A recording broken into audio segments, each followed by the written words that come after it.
গাড়িতে আগে 4টে হুইলের সাথে একটা স্টেপনি হুইল আসছে।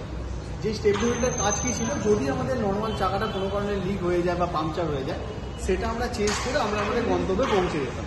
বাট এটা কি হতো, অনেকটা লং প্রসেস, চাকা খোলা, চাকা লাগানো, যেটার জন্য অনেকটা বেশি সময়ও লাগবে। কিন্তু এখন বর্তমানে কি হয়েছে, আমাদের এই গাড়িগুলোতে আসছে টায়ার রিপেয়ারিং কিট। এবার আপনারা অনেকেই ভাবেন টায়ার রিপেয়ারিং কিটটা কী বা কীভাবে ইউজ করবো, তো সেটাই আমি আজকে আপনাকে ডিটেলসে দেখাবো। এই জন্য এটা হচ্ছে আপনাদের টায়ার রিপেয়ারিং কিট। এটাকে আমরা অনেক সময় বলি টায়ার ইনফ্লেটার কিট। এই কিটটা কি, এই যে দেখতে পাচ্ছেন, আপনাদের সামনে নিয়ে এসে দেখালে ভালোভাবে বুঝতে পারবেন। এই যে এখানে আপনারা পেয়ে যাচ্ছেন একটা 12 ভোল্ট সকেট। এই সকেটটা আপনারা গাড়িতে পিছনে বা সামনে দু জায়গাতেই পাবেন। 12 ভোল্ট সকেটটা আপনারা লাগিয়ে দেবেন এবং তার সাথে এই যে দেখছেন, এটা আপনি চাকাতে ফিট করে দিলে এবং যদি ইঞ্জিনটা স্টার্ট করেন, এবং এখানে একটা সুইচ আছে আপনাকে দেখাই,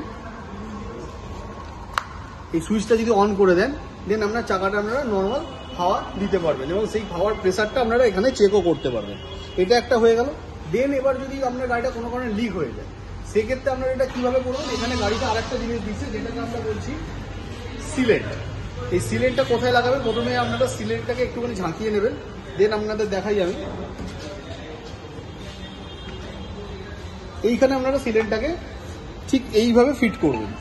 দেন আপনারা গাড়িতে যেভাবে আপনাকে বললাম, প্রথমে আপনারা জিনিসটাকে ইনপুট করবেন, কিছুটা হাওয়া দেবেন এবং হাওয়ার সাথে সিলেন্টটাও ওর সাথে চলে যাবে।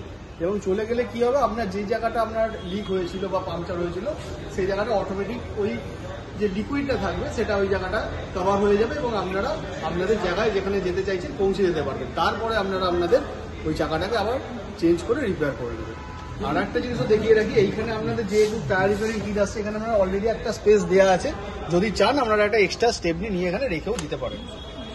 এবং 12 ভোল্ট সকেটটা পিছনে আপনাদের দেখিয়ে দিই, এই জায়গাতে থাকছে।